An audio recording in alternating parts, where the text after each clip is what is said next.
प्यारे बच्चों, कल जो हम आपको समझा रहे थे सिंधु घाटी के बारे में, तो सिंधु घाटी के अंत के विषय में हम आपको नहीं समझा पाए थे कल। तो आज हम उसी के बारे में बताते हैं कि सिंधु घाटी का अंत कैसे हुआ। सिंधु घाटी का अंत होने के लिए कई कारण हैं, जैसे विद्वान जो हैं वो अपने अपने तरीके से उन्होंने अलग अलग ढंग से बताया।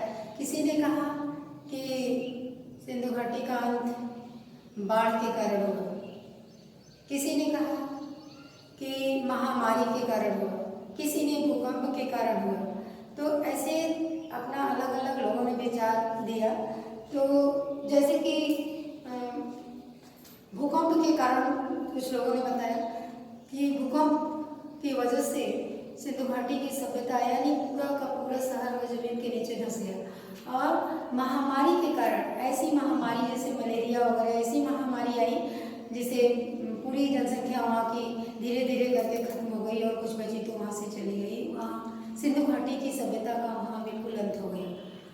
और इसी तरह बाढ़ भी है, जल प्लावन जिसे कहते हैं। और किसी ने यह भी कहा है कि सिंधु घाटी के लोगों ने आवश्यकता जरूरत से ज़्यादा खर्च कर डाला और धीरे धीरे वो विनष्ट हो गए। तो इस तरह अपने अपने तरीकों से लोगों ने बताया। इसको आप अपने किताब से और अच्छी तरह देख लीजिएगा बढ़िया से। फिर आज हम आपको दूसरे चैप्टर के बारे में बताने जा रहे हैं। दूसरा पार्ट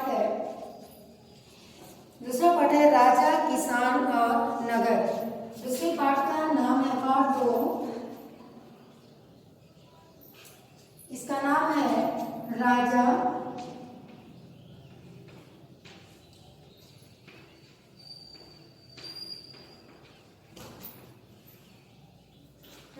किसान और नगर।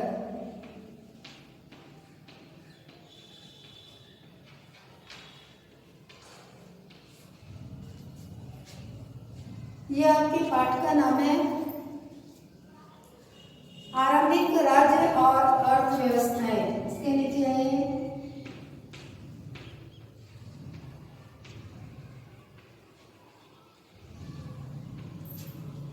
आरंभिक राज्य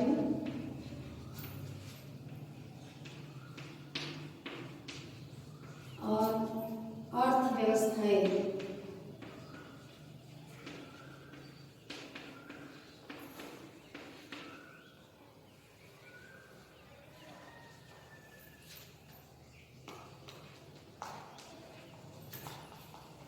ये है लगभग 600 ईसा पूर्व, 600 ईसा पूर्व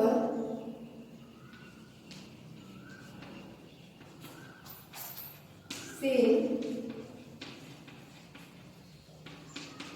600 ईस्वी तक। तो 600 ईसा पूर्व से 600 ईस्वी तक का इतिहास है। तो 600 ईसा पूर्व में राजा, किसान और नगरों की क्या व्यवस्था थी, वहाँ पर उनकी आर्थिक व्यवस्थाएं कैसी थी, इसके बारे में आपको बताना है। तो वहाँ पे मेगास्थनीज के बारे में हम आपको बताते हैं। मेगास्थनीज ने 6वीं शताब्दी ईसा पूर्व में, मेगास्थनीज ने 6वीं शताब्दी ईस्वी पूर्व, ईसा पूर्व 6वीं शताब्दी में मेगास्थनीज ने उस समय के प्राचीन भारतीय समाज को काम के आधार पर 7 जातियों में बांट दिया था। क्या आपने समझा? मेगास्थनीज ने प्राचीन भारतीय समाज को कार्यों के आधार पर 7 जातियों में बांट दिया था।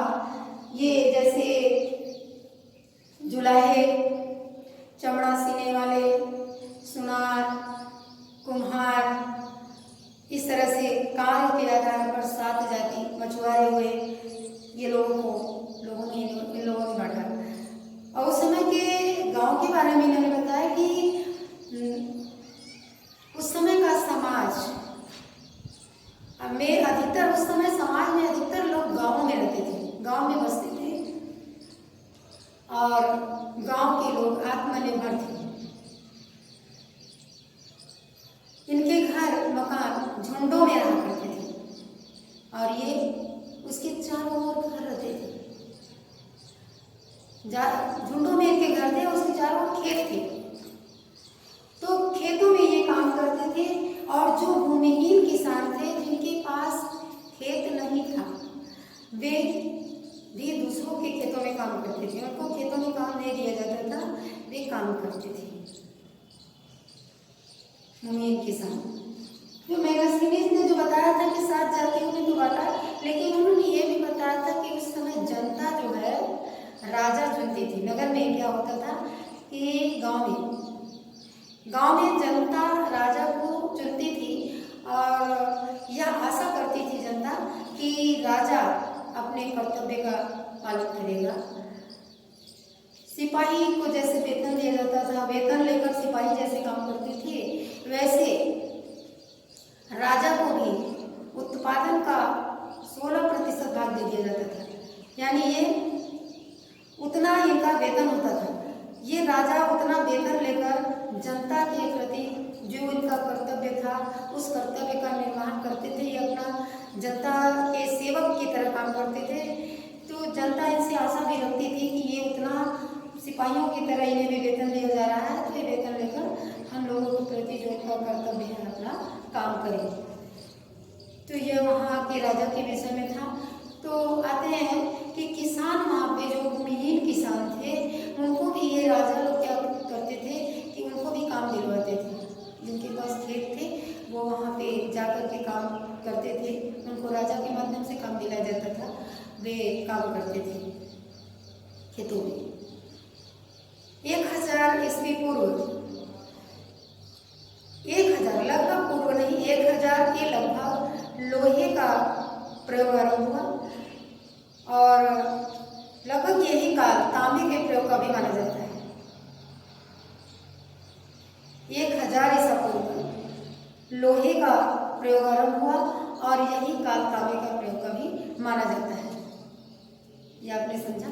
कभी कभार ये पूछता भी है कि लोहे का प्रयोग कब प्रारंभ हुआ, तो लगभग कहते हैं कि 1000 ईसा पूर्व लोहे का प्रयोग आरंभ हुआ। बच्चों 20 से भी पूछा जा सकता है, क्वेश्चन 20 से भी आते हैं, आपके बोर्ड के एग्जामिनेशन में भी पूछे जाते हैं। तो आप पूरी किताब का जब अध्ययन करेंगे तो हमें बहुत कुछ चीज़ें मिलेंगी। जैसे एक क्वेश्चन है, सेठी किसे कहते हैं? आपकी किताब के पीछे के क्वेश्चन है। तो सेठी किसे कहते हैं? सेठी उस समय प्रमुख व्यापारी को सेठी कहते थे। तो इस तरह से बिना अध्ययन किए हम नहीं जान पाएंगे, तो हमको अध्ययन तो करना ही पड़ेगा। तो मुख्य बिंदुओं को हम आपको समझाते हैं, उसके बाद आप किताब का अध्ययन करेंगे। तो क्या हुआ कि लोहे का प्रयोग हमने बताया। इसके बाद आइए कि प्रिंसिप और प्रियदर्शी के बारे में जानते हैं। आपकी किताब में ये हेडिंग भी है, उसके बारे में हम आपको समझाते हैं कि प्रिंसिप और प्रियदर्शी क्या था। तो प्रिंसिप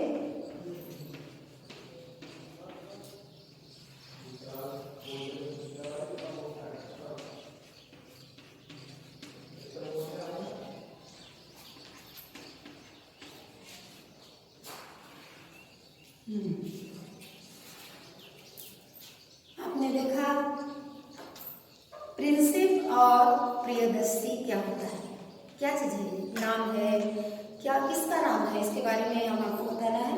तो जेम्स प्रिंसिप ने 1837 ईस्वी में अशोक के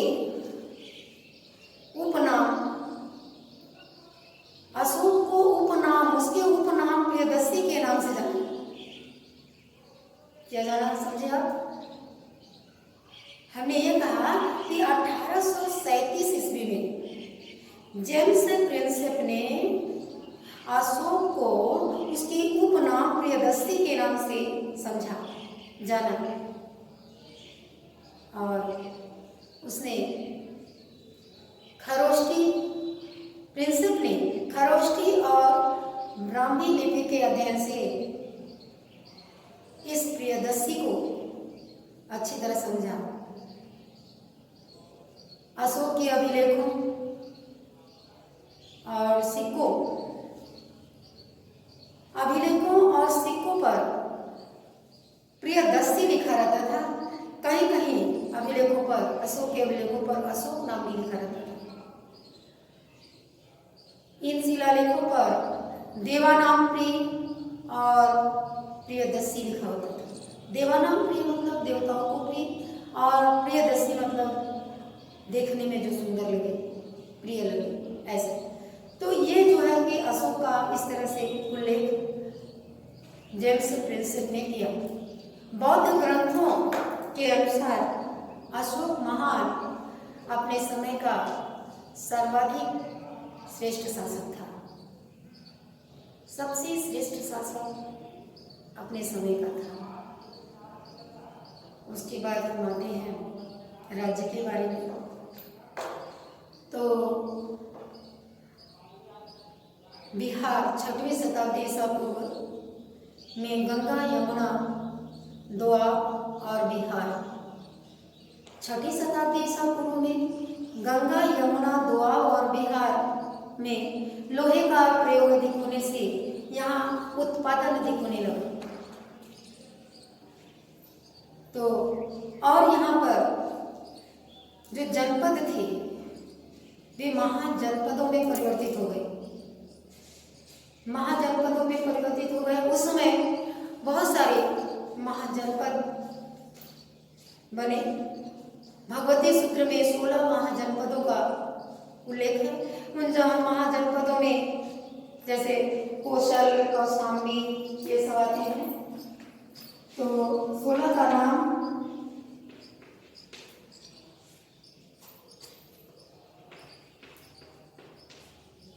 इस तरह से बहुत सारे नाम हैं, जैसे कौशल, कौशाम्बी, जो मत्स्य और अंग, गंधार, कंबोज, इस तरह से 16 नाम हैं महाजनपदों के। मगर तो 16 महाजनपदों का जो हम उल्लेख उस समय भगवती सूत्र में मिलता है, तो इन महाजनपदों का विकास होना भी शुरू हो गया, जिनमें इन महाजनपदों में मगध का अपना एक विशेष स्थान है। मगध का सबसे अधिक महत्व है। तो मगध के बारे में हम आपको बता दें कि मगध पर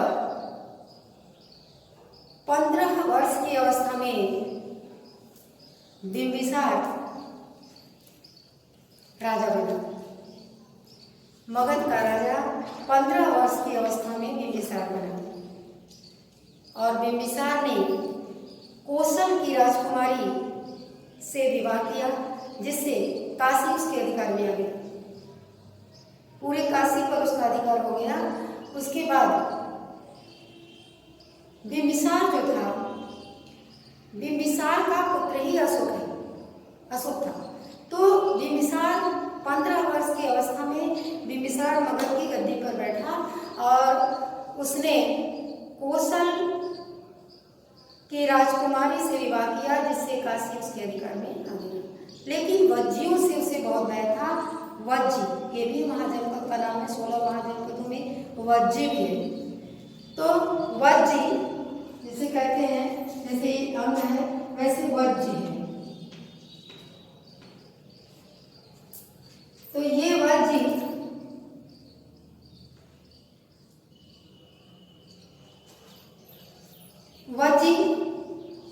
ये महाजनपद है। तो वज्जियों से उसे भय था बिंबिसार, इसलिए उसने क्या किया, उसने वज्जी की राजकुमारी चेल्लना से विवाह कर लिया, जिससे वज्जियों से उसका मैत्री संबंध स्थापित हो गया। उसके बाद उसका भय खत्म हो गया। आगे चल के कहते हैं कि बिंबिसार की हत्या बिंबिसार के पुत्र अजातशत्रु के द्वारा हुई। क्या नाम? अजातशत्रु। उसका नाम है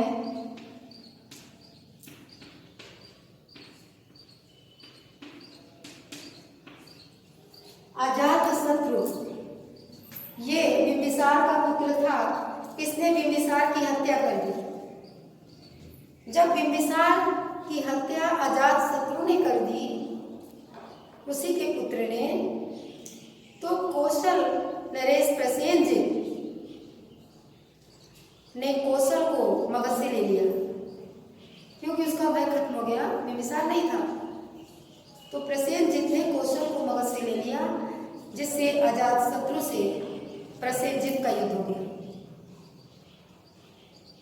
प्रसेनजित और अजातशत्रु में जब युद्ध हुआ तो प्रारंभ में प्रसेनजित हार गया, लेकिन बाद में दोनों में संधि हो गई। दोनों में सिर्फ संधि ही नहीं हुई, बल्कि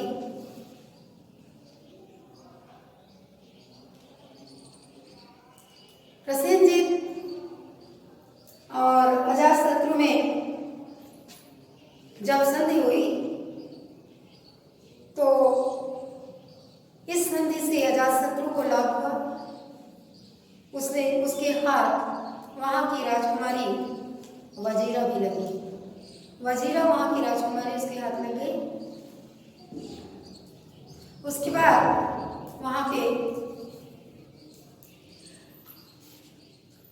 कहते अजातशत्रु को के हाथ वजीरा लगी और अजातशत्रु के बाद उसका पुत्र अनिरुद्ध गद्दी बैठा। अनिरुद्ध के बाद शिशुनाग बैठा। शिशुनाग की हत्या के बाद मगध की गद्दी पर नंदवंश का शासन हो गया। नंदवंश ने बिंबिसार और अजातशत्रु द्वारा डाली गई नींव पर विशाल साम्राज्य मगध की गद्दी पर जब आया तो उसने विशाल साम्राज्य संगठित किया, बनाया, उस पर जो है राज्य किया और मगध का राजा बना ये नंदवंश। नंदवंश का बहुत लंबे समय तक वहां शासन था और नंदवंश के विनाश के बाद नंदवंश का अंतिम शासक कौन था? घनानंद।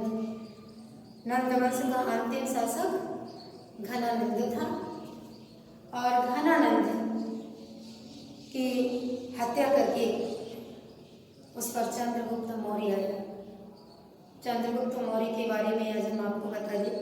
चंद्रगुप्त मौर्य एक शक्तिशाली शासक था। कहते हैं 6 लाख सैनिकों के साथ लेकर के 6 लाख सैनिकों को एक साथ अपने लेकर के इसने पूरी भारत को रौंद रखा। पूरी भारत पर इसका अधिकार हो गया। इसका प्रारंभिक इतिहास कुछ और है। बच्चों, हम आपसे बता चुके हैं कि प्राचीन भारत के इतिहास के बारे में विद्वानों में बड़ा ही मतभेद है। किसी की घटना को लेकर, किसी भी घटना का जिक्र वर्णन करते समय अनेक इतिहासकारों ने अपने अपने विचार, अपने अपने मत प्रकट किए। तो यहाँ पर चंद्रगुप्त मौर्य के जन्म को लेकर के तमाम विचार लोगों ने प्रकट किए हैं। किसी ने कहा है कुछ, किसी ने कुछ, किसी ने सिर्फ क्षत्रिय कहा है, किसी ने निम्न कोटि की जाति का कहा है, इस तरह से। तो इसके बारे में हम आपको बताएंगे। तो चंद्रगुप्त नंदवंश के अंतिम शासक घनानंद के बाद चंद्रगुप्त मौर्य आया। अशोक चंद्रगुप्त मौर्य का पौत्र था और बिंबिसार चंद्रगुप्त मौर्य का पुत्र था। तो इस तरह से चंद्रगुप्त मौर्य के बारे में आप जानेंगे। चंद्रगुप्त मौर्य मगध की गद्दी पर आया, लेकिन इसकी प्रारंभिक कहानी कुछ और है। कौटिल्य को आप जानते होंगे, महान प्रकांड विद्वान कौटिल्य था। कौटिल्य की दुश्मनी भी नंदवंश से थी। एक बार राजा नंद ने कौटिल्य को अपनी सभा में बुलाया था, आमंत्रित किया था और वहाँ जब कौटिल्य गया तो राजा नंद मंच बना करके उसके स्वागत में खड़ा था कि आज कौटिल्य आ रहे हैं। कौटिल्य का दूसरा नाम चाणक्य है। यह महान प्रकांड विद्वान था। राजा नंद ने उसे देखा नहीं था, केवल सुना था, इसलिए उसने उसे आमंत्रित किया कि मैं बुलाऊं और उस प्रकांड विद्वान के बारे में देखूं, सुनूं उसके भाषण को, उसकी बातों को। जब वो आया, जैसे ही चाणक्य मंच पे चढ़ा, राजा नंद को उसकी शकल को देख करके हंसी आ गई, क्योंकि चाणक्य जो कौटिल्य था वह बहुत ज्यादा काला, लंबा, मोटा, सिर पे बाल नहीं थे, इस ढंग का उसका शरीर विशालकाय दैत्य की तरह था। राजा नंद जब हंस पड़ा तो कौटिल्य बहुत क्रोधित भी था हुआ और उसने राजा नंद के चुंडी में काट लगा दिया। जब उसने पूछा, महाशय आप ये क्यों कर रहे हैं, तो राजा नंद ने जब चाणक्य से पूछा कि आपने मेरे बाल में इस तरह गड्ढे क्यों बना दिया, तो चाणक्य ने कहा तुम्हें याद दिलाने के लिए कि जब जब तुम अपने सिर पे बाल पे अपने हाथ फेरो, तुम्हें याद दिलाए कि तुमने चाणक्य का कभी अपमान किया है और इसे तुम मत खोलना, मैं ही खोलूंगा। जिस दिन तुम्हारे नंद वंश का पूरा समूल विनाश कर दूंगा उस दिन मैं खोलूंगा। कहकर चाणक्य चला गया। उसकी दुश्मनी राजा नंद से थी, उसे बदला लेना था। कहते हैं नंद का पिता बहुत बूढ़ा था। राजा नंद का पिता बहुत वृद्ध हो चुका था और जो बच्चों जो कमजोर होते हैं, वृद्ध होते हैं, असहाय, उनको मौत से ज्यादा डर लगता है। तो वो वृद्ध पिता मौत के डर से जंगलों में जाके छिप गया और माला फेर रहा था ऋषि के रूप में कि मुझे पहचाने ना, लेकिन चाणक्य ने उसे खोज कर मरवा डाला। इस तरह नंदवंश का समूल विनाश हुआ। जैसे अपमानित होकर कौटिल्य जा रहा था, चंद्रगुप्त मौर्य उधर से आ रहा था। रास्ते में दोनों की भेंट हो गई। चंद्रगुप्त मौर्य प्रारंभ में राजा नंद के यहाँ नौकरी करता था। राजा नंद ने से उसकी अनबन हो गई और उसने चंद्रगुप्त मौर्य को निकाल दिया। चंद्रगुप्त मौर्य वहां से अपमानित होकर के लौट रहा था कि मार्ग में उसकी मुलाकात चाणक्य से हो गई। चाणक्य ने जब चंद्रगुप्त से पूछा तुम कहाँ जा रहे हो, उसने पूछा तो उसने तुरंत बताया कि ऐसी ऐसी बात है। चाणक्य ने कहा तुम नंद की यहाँ नौकरी करते थे। चंद्रगुप्त ने कहा करता था लेकिन अब नहीं करता क्योंकि मेरी उससे अनबन हो गई। तब चाणक्य ने कहा तुम्हारी और मेरी मंजिल तो एक ही है, हम दोनों का मकसद एक है, केवल नंदवंश का विनाश। तुम मेरे साथ मिल जाओ, फिर देखो हम दोनों मिलकर नंद का विनाश करते हैं, उसके बाद पूरे मगध पर तुम्हारा साम्राज्य स्थापित हो जाएगा। इस तरह चंद्रगुप्त मौर्य की पहले की कहानी है। तो चंद्रगुप्त मौर्य और कौटिल्य एक साथ मिल गए, लेकिन चंद्रगुप्त मौर्य जब मगध पर आक्रमण किया तो प्रारंभ में वह हार गया और भागने लगा। कहते हैं भागते भागते वह जंगलों में पहुंच गया जहां उसे कहीं कुछ मिला नहीं, रात हो गया। तो एक झोपड़ी थी,